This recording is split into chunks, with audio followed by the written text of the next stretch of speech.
வணக்கம் ஸ்டூடெண்ட்ஸ். நாம் இந்த வீடியோவில் 2023-24 கல்வியாண்டிற்கான 9ஆம் வகுப்பு மாணவர்களுக்கு நடந்த டெஸ்ட் எக்ஸாமில் கேட்கப்பட்டுள்ள கொஸ்டினுக்கு ஆன்சர் பார்க்கலாம். இதில் 4 பகுதிகளாக பிரிக்கப்பட்டிருக்கும். அதாவது 1 முதல் 25 வரை கணிதம், 26வது கேள்வியிலிருந்து 50வது கேள்வி வரைக்கும் அறிவியல், 51லேருந்து 75வது கேள்வி வரைக்கும் சமூக அறிவியல், 76லேருந்து 100வது கேள்வி வரைக்கும் மனத்திற தேர்வு சார்ந்த கேள்விகள் கேட்கப்பட்டிருக்கும். இந்த வீடியோவில் நம்ம 51லேருந்து 75 வரை கேட்கப்பட்டுள்ள சமூக அறிவியல் கேள்விகளுக்கான பதில்களை பார்க்கலாம். இதுக்கு நாம் 8ஆம் வகுப்பு பாடப்புத்தகத்தை கையில் எடுத்துக்கலாம். பின்வரும் நிகழ்வுகளை காலக்கிரமப்படி வரிசைப்படுத்தவும். ஹண்டர் கல்விக்குழு, மெக்காலவின் குறிப்பு, சர் சார்லஸ் உட் கல்வியறிக்கை, வார்தா கல்வி திட்டம். இது நம்ம பாடப்புத்தகத்தில் 8வது பாடப்புத்தகத்தில் 59வது பக்கம் பாருங்கள். 1835ஆம் ஆண்டு மெக்காலாவின் குறிப்பினால் ஓரளவு ஓய்ந்தது. இது ஒரு பாயிண்ட்டு. 1835. அடுத்தது 1854ஆம் ஆண்டு சர் சார்லஸ் உட் கல்வி அறிக்கை. 1882 ஹண்டர் கல்விக்குழு. 1937ஆம் ஆண்டு வார்தா கல்வி திட்டம். இப்போ இந்த ஆண்டுகளை நம்ம இந்த கேள்வியில் வரிசை எழுதிக்கலாம். ஹண்டர் கல்விக்குழு பார்த்திங்க அப்படின்னா 1882. அதுக்கடுத்து மெக்காலே கல்விக்குழு பார்த்திங்க அப்படின்னா 1835. அதுக்கடுத்து சர் சார்லஸ் உட் கல்வி அறிக்கை பார்த்திங்க அப்படின்னா 1854. வார்தா கல்வி திட்டம் பார்த்திங்க அப்படின்னா 1937. இப்போ நம்ம இதை கால வரிசைப்படி படுத்தும்போது 1835 1. அப்போ பிக்கு பி ஃபஸ்ட்டு. ரெண்டாவது உட்ஸ் கல்வி அறிக்கை 1854 2.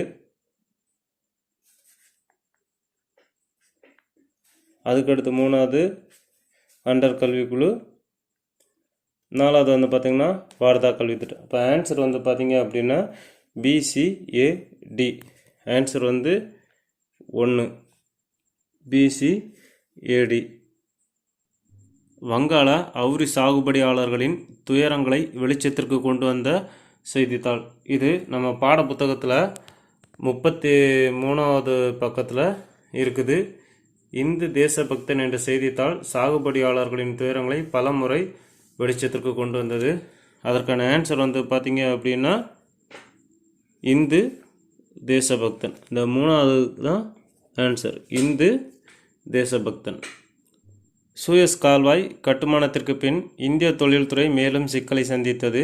இது போக்குவரத்து செலவினை குறைத்ததுடன் இந்தியாவில் பிரிட்டிஷ் பொருட்களை மலிவானதாக மாற்றியது. இது நம்ம பாடப்புத்தகத்தில் 70வது பக்கம் இருக்குது. சூயஸ் கால்வாய் திறப்பு ஐரோப்பாவிற்கும் இந்தியாவிற்கும் என்ற தூரத்தை சுமார் 4830 கிலோமீட்டர் தூரமாக குறைத்தது. அதே நேரம் 72வது பக்கத்தில் பார்த்திங்க அப்படின்னா இது ஆங்கிலேயர்கள் தான் இந்தியாவில் அதிகாரத்தை பலப்படுத்தி அதன் மூலமாட்டு தொழில் முனைவர்களையும் ஈர்த்ததாட்டு இருக்குது. இங்கே பார்த்திங்க அப்படின்னா இந்திய தொழில்துறை மேலும் சிக்கலை சந்தித்தது. ஆகவே ஆன்சர் பார்த்திங்க அப்படின்னா 3 தான். கூற்று சரி, காரணம் கூற்றை விளக்குகிறது. போர்த்துகீசிய கிழக்கிந்திய கம்பெனி 1530ஆம் ஆண்டு தலைநகரை டேஷிலிருந்து டேஷுக்கு மாற்றியது. இது நம்ம பாடப்புத்தகத்தில் 5வது பக்கம் இருக்குது. நினோ டி குன்கா 1530 தலைநகரை கொச்சியிலிருந்து கோவாவிற்கு மாற்றினார். ஆன்சர் பார்த்திங்க அப்படின்னா கொச்சின், கோவா. 4வது ஆப்ஷன் பதில். போர்த்துகீசிய கிழக்கிந்திய கம்பெனி 1530ஆம் ஆண்டு தலைநகரை டேஷிலிருந்து டேஷுக்கு மாற்றியது. கொச்சின், கோவா. வேலு நாச்சியாரின் நம்பிக்கைக்குரிய படைத்தளபதி. நம்ம பாடப்புத்தகத்தில் 43வது பக்கத்தில் இருக்குது. தனது நம்பிக்கைக்குரிய படைத்தளபதி மற்றும் தொண்டர் குயிலி என்பவரால் ஒரு தற்கொலை தாக்குதலுக்கு ஏற்பாடு செய்தார் அப்படின்னு ஒரு லைன் இருக்குது. குயிலி. இங்கே ஆப்ஷன் பார்த்திங்க அப்படின்னா குயிலி இருக்குது. வேலு நாச்சியாரின் நம்பிக்கைக்குரிய படைத்தளபதி குயிலி. தேவதாசிகளின் விடுதலைக்காக போராடிய இருவர். இதில் வந்து பார்த்திங்க அப்படின்னா நம்ம பாட புத்தகத்தில் 92வது பக்கத்தில் இருக்குது. இந்தியாவின் முதல் பெண் மருத்துவரான டாக்டர் முத்துலட்சுமி அம்மையார் கொடுமையான தேவதாசி முறையை தமிழ்நாட்டிலிருந்து ஒழிப்பதற்காக தன்னை அர்ப்பணித்து கொண்டார். முத்துலட்சுமி அம்மையார் ஒரு மற்றொரு யாருன்னு பார்த்திங்க அப்படின்னா தேவதாசிகளின் விடுதலைக்கு போராடிய மற்றொரு பெண்மணி மூவலூர் ராமாமிர்தம் அம்மையார். இப்போ இது ஆப்ஷனில் இருக்குன்னு பார்த்தீங்கன்னா இருக்குது மூவலூர் ராமாமிர்தம் அம்மையார் மற்றும் டாக்டர் முத்துலட்சுமி அம்மையார். சரியான பதில் என்பது 3. தேவதாசிகளின் விடுதலைக்காக போராடிய இருவர் மூவலூர் ராமாமிர்தம் மற்றும் டாக்டர் முத்துலட்சுமி அம்மையார். கேள்வி எண் 57. தவறான கூற்றுகளை தேர்ந்தெடுக்கவும். 1534 பம்பாய் போர்த்துகீசியர்களின் கட்டுப்பாட்டில் இருந்தது. இது நம்ம பாட புத்தகத்தில் 84வது பக்கம் மேலே இருக்குது. பம்பாய் 7 தீவுகளை கொண்டதாகும். இது 1534 போர்த்துகீசியர்களின் கட்டுப்பாட்டில் இருந்தது. அப்போ முதல்ல இருக்கக்கூடிய பதில் என்பது சரி. மசூலிப்பட்டினம் தமர்லா வெங்கடபதி என்பவரால் ஆங்கிலேயருக்கு தானமாக வழங்கப்பட்டது. இது நம்ம பாட புத்தகத்தில் 82வது பக்கத்தில் அதுக்கான வார்த்தைகள் இருக்குது. தமர்லா வெங்கடபதி ஆங்கிலேயருக்கு மதராசப்பட்டினத்தை மானியமாக வழங்கினார்னு இருக்குது. அதாவது அவர் வழங்கினது மதராசப்பட்டினம், இங்கே இருக்கிறது மசூலிப்பட்டினம். அப்போது இது வந்து தவறானது. அடுத்தது ஆங்கில கிழக்கிந்திய நிறுவனம் 1687ஆம் ஆண்டு அதன் தலைமையகத்தை சூரத்திலிருந்து பம்பாய்க்கு மாற்றியது. இது நம்ம பாட புத்தகத்தில் 84வது பக்கத்தில் இருக்குது. ஆங்கில கிழக்கிந்திய நிறுவனம் 1687ஆம் ஆண்டு அதன் தலைமையகத்தை சூரத்திலிருந்து பம்பாய்க்கு மாற்றியது. அப்போது இதுவும் வந்து சரி. மாகாண சுயாட்சியை 1937ஆம் ஆண்டு இந்திய அரசு சட்டம் அறிமுகப்படுத்தியது. இது தவறு. ஏன்னா நம்ம பாட புத்தகத்தில் 59வது பக்கத்தில் இருக்குது. 1935ஆம் ஆண்டு இந்திய அரசு சட்டம் முழுமையான மாகாண சுயாட்சி அறிமுகப்படுத்தி மாகாண கல்வி அமைச்சர்களின் நிலையை வலுப்படுத்தியது. 1935 இந்திய அரசு சட்டம் தான் மாகாண சுயாட்சி அறிமுகப்படுத்துகிறது. இங்கே வந்து 1937ன்னு கொடுக்கப்பட்டிருக்கு. அப்போது ஆன்சர் என்பது டி என்பது தவறு. இப்போ நமக்கு எங்கே கொடுத்துருவோம்னா தவறான கூற்றுகளை தேர்ந்தெடுக்கும். இதில் தவறான கூற்றுன்னு பார்க்கும்போது பி அண்ட் டி. நமக்கு இங்கே ஆப்ஷனில் பார்க்கும்போது பிடினா 4வது ஆப்ஷன் தான் பி மற்றும் டி கொடுத்துருக்குறாங்க. தவறான கூற்று 57க்கு ஆன்சர் வந்து பார்த்திங்க அப்படின்னா 4th ஒன் பி மற்றும் டி மட்டும். 58. இந்தியாவில் முதலில் காவல்துறையை உருவாக்கியவர் கார்ன்வாலிஸ் பிரபு. நம்ம பாட புத்தகத்தில் 23வது பக்கம் இருக்குது. இந்தியாவில் முதலில் காவல்துறையை உருவாக்கியவர் கார்ன்வாலிஸ் பிரபு ஆகும். ஆன்சர் என்பது 3 கார்ன்வாலிஸ் பிரபு. கேள்வி 59. பொறுத்துக. வண்டல் மண், செம்மண், கரிசல் மண், சரளை மண் கொடுத்துருக்குறாங்க. அதனுடைய தன்மைகள். வண்டல் மண் வந்து பார்த்திங்கன்னா பொதுவாக ஆற்று சமவெளி பகுதிகளில் இருக்கும்.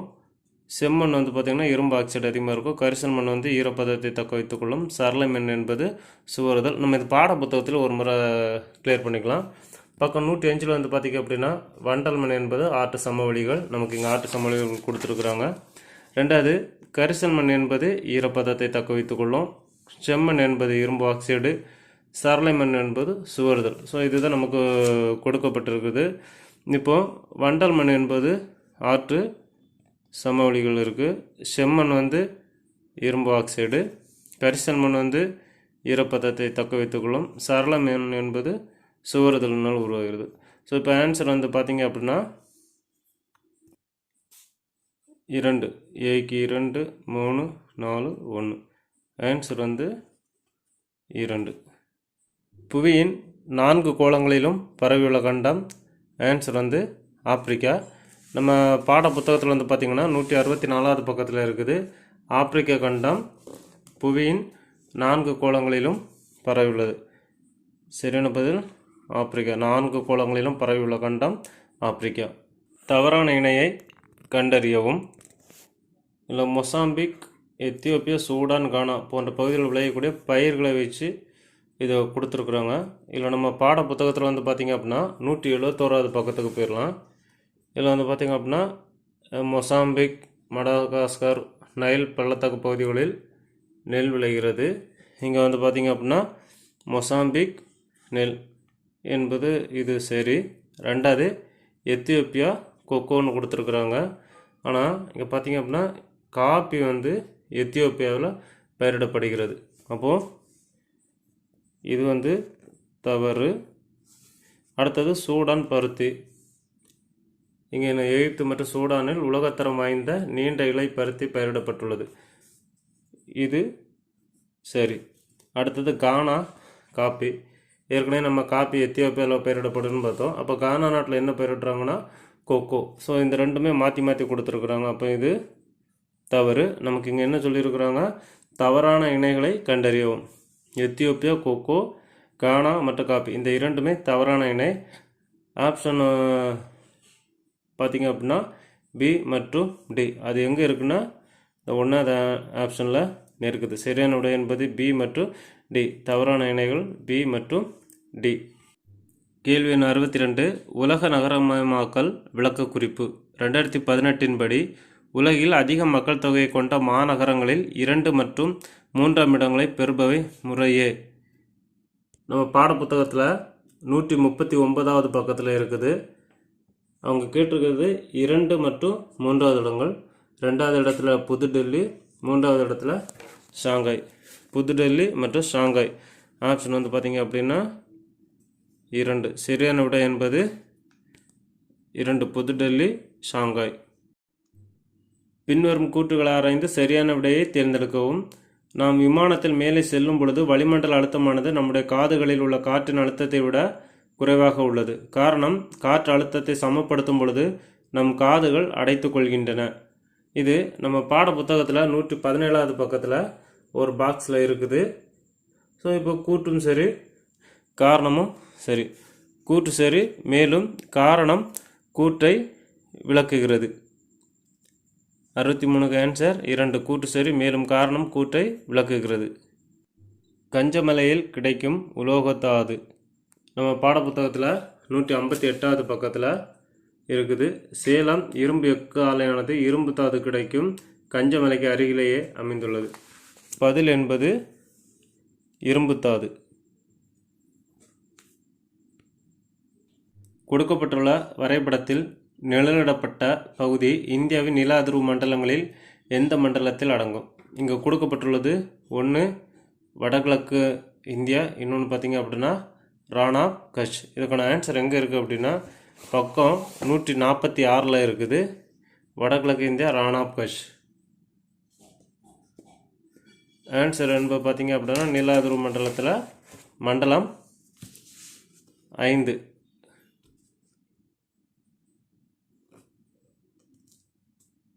இந்த ஆன்சர்.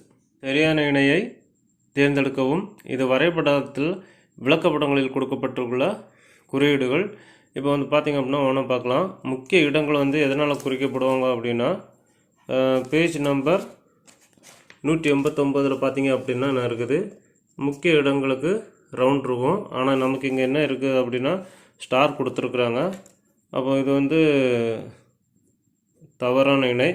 அதுக்கடுத்து உணவகத்துக்கு ஸ்டார் கொடுக்குறாங்க, சரிங்களா. ஆனால் இங்கே வந்து இந்த மாதிரி ஒரு சிம்பிள் கொடுத்துருக்குறாங்க. அப்போது இதுவும் தவறான இணை. அடுத்தது வந்து பார்த்திங்க அப்படின்னா சுற்றுலாத்தலம்னு கொடுத்துருக்குறாங்க. சுற்றுலாத்தலம் என்பது சரியான சிம்பிள் தான். அப்போ இதுக்கு சரி விட்டுலாம். அதுக்கு அடுத்தது பார்த்திங்கன்னா முகாம் மைதானம். அதுக்கு முகாம் மைதானத்துக்கு என்ன சிம்பிள் கொடுத்துருக்குறாங்கன்னா இந்த மாதிரி ஒரு சிம்பிளை வந்து கொடுத்துருக்குறாங்க. அப்போது இதுவும் தவறு. சரியான இணை என்பது பார்த்திங்க அப்படின்னா சுற்றுலாத்தலம். இந்த 3வது என்பது தான் என்னது சரியான இணை. பணத்தின் மதிப்பும் விலையின் அளவும் டேஷ் நேர்முறை தொடர்புடையதா எதிர்மறை தொடர்புடையதா தொடர்பற்றதா என்று கேள்வி கேட்டிருக்கிறாங்க. இது நம்ம பக்கம் 275வது பக்கத்தில் கொடுத்துருக்குறாங்க. பணத்தின் மதிப்பும் விலையின் அளவும் எதிர்மறை தொடர்புடையது. எதிர்மறை தொடர்புடையது. 2 சரியான பதில், எதிர்மறை தொடர்புடையது. கேள்வி எண் 68. கீழ்கண்டவற்றில் எது அதிக நீர்மைத்தன்மை கொண்டது? நம்ம பாட புத்தகத்தில் 278வது பக்கத்தில் ஒரு பாக்ஸ் இருக்குது, அதில் கொடுத்துருக்குறாங்க. சேமிப்பு என்பது அதிக நீர்மை கொண்டதாக கொடுக்கப்பட்டது, முதலீடு குறைந்த நீர்மை. பார்த்தீங்க அப்படின்னா ஆன்சர் வந்து சேமிப்பு. கேள்வி எண் 69. இந்தியாவின் பொதுத்துறை நிறுவனங்களின் தந்தை என அழைக்கப்படுபவர் டாக்டர் வி கிருஷ்ணமூர்த்தி. இது நமக்கு பாட புத்தகத்தில் 285வது பக்கத்தில் இருக்குது. இந்தியாவின் பொதுத்துறை நிறுவனங்களின் தந்தை என்று அழைக்கப்படும் டாக்டர் வி கிருஷ்ணமூர்த்தி முன்னெடுத்து சென்றார்னு இருக்கு. சரிங்களா? ஆன்சர் வந்து டாக்டர் வி கிருஷ்ணமூர்த்தி. கேள்வி எண் 70. டெல்லி துருக்கி சுல்தான்கள் ஆட்சி காலத்தில் மதிப்பு குறைந்த நாணயங்கள் டேஸ் என்று அழைக்கப்பட்டன. நம்ம பாட புத்தகத்தில் 273வது பக்கத்தில் இருக்குது. தங்க வெள்ளி நாணயங்கள் எல்லாம் டங்கா என்று அழைக்கப்பட்டுள்ளது. மதிப்பு குறைந்த நாணயங்களை ஜிட்டால் என்று அழைத்துள்ளனர். ஜிட்டால். ஆன்சர் வந்து ஜிட்டால். 71. பொறுத்துக. இந்த பக்கம் பார்த்தீங்க ஃபுல்லாகவே நீதிமன்றங்கள் கொடுத்துருக்கு. அவை எந்த மாதிரியான வழக்குகளை விசாரிக்கும் அப்படின்னு சொல்லிட்டு அதுக்கு எதிர்ப்புறம் கொடுத்துருக்கு. இதை நம்ம பொருத்தலாம். இப்போ வந்து பார்த்திங்கன்னா புத்தகத்தில் வந்து பார்த்திங்கன்னா 262வது பக்கத்தில் முதல்ல வந்து பார்த்திங்கன்னா நம்ம எங்கே வந்து பார்த்திங்கன்னா லோக் அதாலத்து கொடுத்துருக்குறாங்க. லோக் அதாலத் என்பது பார்த்திங்க அப்படின்னா மக்கள் முன்னிலையில் விசாரிக்கக்கூடியது. அப்போ லோக் அதாலத் வந்து மக்கள் முன்னிலையில் வழக்குகளை தீர்த்தல். இது ரெண்டாவது அமர்வு நீதிமன்றம். அமர்வு நீதிமன்றங்கள் என்பது குற்றவியல் வழக்குகளை விசாரிக்கும். ஸோ குற்றவியல் வழக்குகள். அடுத்தது நடமாடும் நீதிமன்றம். இது நடமாடும் நீதிமன்றங்கள் வந்து பார்த்திங்க அப்படின்னா கிராமப்புற மக்களுக்கு இடர்களை தீர்க்கும், அதுவும் இருக்குது. இது சி. அதுக்கடுத்து விரைவு நீதிமன்றம். நீண்ட காலமாக நிலுவையில் உள்ள வழக்குகளை தீர்க்குகிறது. அப்போ விரைவு நீதிமன்றங்கிறது இது டி. ஆன்சர் வந்து பார்த்திங்கன்னா ஏக்கு வந்து 4, பிக்கு வந்து 3, இந்த மாதிரி இருக்குது. ஸோ ஆன்சர் வந்து 1. கேள்வி எண் 72. பொருந்தாத ஒன்றை தேர்ந்தெடுக்கவும். இதில் கொடுக்கப்பட்டிருக்க பார்த்திங்க அப்படின்னா மத்திய ஆயுத காவல் படைகளை பற்றிய தலைப்பு. இதில் பார்த்திங்கன்னா முதல்ல மத்திய ரிசர்வ் காவல் படை சிஆர்பிஎஃப் கரெக்டு தான். இங்கே இருக்குது மத்திய ரிசர்வ் காவல் படை சிஆர்பிஎஃப். சரி. ரெண்டாவது சிறப்பு எல்லைப்புற படை அப்படின்னு பார்த்திங்க அப்படின்னா கிடையாது. ஏன்னா இங்கே சிறப்பு சேவை பணியகம் தான் ஒன்று இருக்குது. அப்போ இது வந்து கிடையாது, தவறு. அடுத்து வந்து பார்த்திங்கன்னா மத்திய தொழிலக பாதுகாப்பு படை சிஐஎஸ்எஃப் பார்த்திங்கன்னா அப்படின்னா இருக்குது. அதுக்கடுத்து வந்து பார்த்திங்கன்னா எல்லை பாதுகாப்பு படை பிஎஸ்எஃப் அதுவும் இருக்குது. ஸோ பொருந்தாத ஒன்று இது பார்த்திங்க அப்படின்னா சிறப்பு எல்லைப்புற படை அப்படின்னு ஒன்று இல்லவே இல்லை. ஸோ பொருந்தாத ஒன்று 2. இது புத்தகத்தில் 250வது பக்கத்தில் இருக்குது. கேள்வி 73. சிறார் நீதி சட்டம் இயற்றப்பட்ட ஆண்டு. புத்தகத்தில் 228வது பக்கத்தில் இருக்குது. சிறார் நீதி சட்டம் 2000. ஆன்சர் வந்து 2, 2000. கேள்வி 74. சரியான இணையை தேர்ந்தெடுக்கவும். பிரிவு 29(2). இது நம்ம பாட புத்தகத்தில் 218வது பக்கத்தில் இருக்குது. 29(2). அரசு உதவி பெறும் கல்வி நிறுவனங்களில் பாகுபாடு காட்டு தடை. ஆனால் இங்கே என்ன கொடுத்துருக்குறாங்கன்னா சமயம், இனம், ஜாதி, பாலினம் இது வந்து கொடுத்துருக்குறாங்க. இது வந்து தவறு. அடுத்து பிரிவு 25(1). பொது வேலைவாய்ப்பில் சம உரிமை. பிரிவு 25(1) என்னென்னு பார்த்துடலாம். பிரிவு 25(1)ங்கிறது எந்த ஒரு சமயத்திலும் ஏற்கவும் பின்பற்றவும் பரப்பவும் உரிமை வழங்குகிறது. இதுவும் தவறு. பிரிவு 26. சமய விவகாரங்களை நிர்வகிக்கும் சுதந்திரம். சமய விவகாரங்களை நிர்வகிக்கும் சுதந்திரம்னு கொடுத்துருக்குறாங்க. இது சரி. பிரிவு 15. அரசு உதவி பெறும் கல்வி நிறுவனங்களில் பாகுபாடு காட்ட தடைன்னு கொடுத்துருக்குறாங்க. இது தவறு. ஏன்னா பிரிவு 15 என்பது சமயம், இனம், ஜாதி, பாலினம் அல்லது பிறப்புரிமையின் அடிப்படையில் பாகுபடுவதை தடை செய்கிறது. அப்போது இதுவும் தவறு. சரியான இணை என்பது ஆப்ஷன் 3. பிரிவு 26.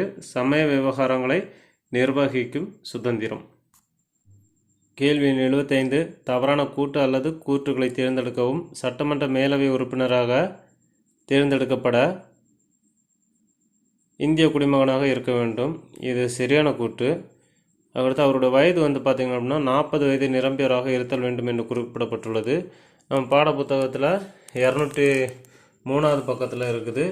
30 வயது நிரம்பியவராக இருத்தல் வேண்டும். அப்போ 30 வயது என்பது இங்கே என்னது தவறு. 40 வயதுன்னு கொடுத்துருவோம். அதுக்கடுத்து சட்டமன்ற உறுப்பினராக இருத்தல் வேண்டும். ஆனால் இங்கே என்ன கொடுத்துருக்காங்கன்னா சட்டமன்றத்திலும் அல்லது பாராளுமன்றத்தின் 2 அவைகளிலும் உறுப்பினராக இருத்தல் கூடாது. ஆனால் இங்கே உறுப்பினராக இருத்தல் வேண்டும்னு கொடுத்துருக்குறாங்க. இது தவறு. ஆனால் நம்ம கேள்வி பார்த்திங்கன்னா தவறான கூற்று அல்லது கூற்றுகளை தேர்ந்தெடுக்கும். அப்போது பி அண்ட் சி இது எங்கே இருக்குன்னு பார்த்திங்க அப்படின்னா இந்த இருக்குது 2வது ஆப்ஷனில் இருக்குது. 75க்கு ஆன்சர் பார்த்திங்கன்னா 2 பி மற்றும் சி.